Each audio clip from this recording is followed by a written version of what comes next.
Praise the Lord, hallelujah. आज परमेश्वर का वचन मनन करेंगे। दूसरा शमूएल की पुस्तक अध्याय 12 वचन 9 में इस तरह लिखा है, तूने यहोवा की आज्ञा तुच्छ जानकर क्यों वहाँ काम किया जो उसकी दृष्टि में बुरा है। हित्ती उरिया को तूने तलवार से घात किया और उसकी पत्नी को अपनी कर लिया है, और उरिया को अम्मोनियों की तलवार से मरवा डाला है। यहाँ आज परमेश्वर कहते हैं, तूने यहोवा की आज्ञा तुच्छ जानकर क्यों वह काम किया जो उसकी दृष्टि में बुरा है। देखिए, परमेश्वर ने हमें नियम दिए हैं, कौन सा सही है कौन सा गलत है।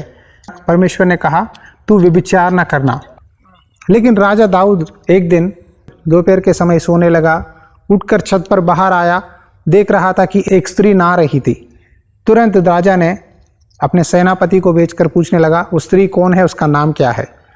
तब सेनापति ने आकर कहा, उस स्त्री का नाम है बत्शेबा, सैनिक उरिया की पत्नी है, जो कि सैनिक है। तब राजा ने तुरंत उसको बुलवाया, उससे व्यभिचार करने लगा और वो स्त्री वापस अपने घर चली गई। उस पाप को छुपाने के लिए राजा दाऊद ने उरिया को युद्ध में से राजमहल को बुलाया, कहने लगा तू अपना घर जा, विश्राम कर। लेकिन उरिया बहुत वफादार था। जब मेरे साथी लोग युद्ध में लड़ाई कर रहे हैं, मैं कैसे अपने घर जाऊंगा, कैसे अपनी पत्नी के साथ रहूंगा, कैसा मैं घर में बैठ के आराम करूंगा, मैं ऐसा कभी नहीं कर सकता।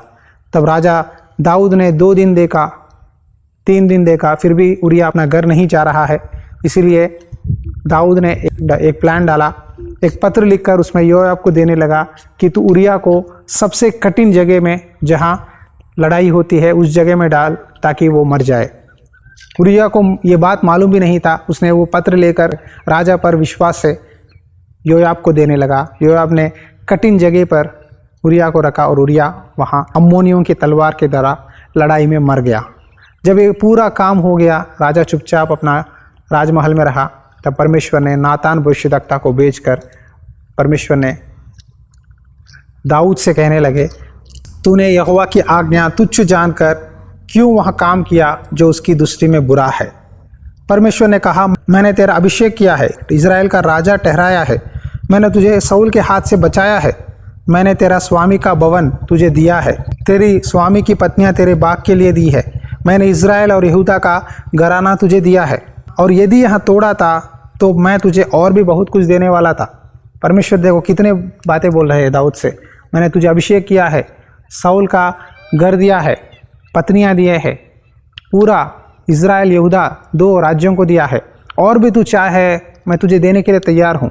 लेकिन तूने मेरी बात को नहीं मानी, मेरी आज्ञा को नहीं मानी, मेरा आज्ञा को तोड़ा है तूने उरिया की पत्नी बत्शेबा से व्यभिचार किया है। देखो, आज कई लोग मुझे फ़ोन करके पूछते हैं, ब्रदर जी मेरी पत्नी दूसरे लड़का से गलत संबंध में है, उसके 2 बच्चे हैं, फिर भी दूसरे लड़के से शादीशुदा है, वो भी उससे व्यभिचार करती है। जब मैं ऑफिस जाता हूँ वो घर छोड़कर उसके पास चले जाती है, मैं क्या करूँ।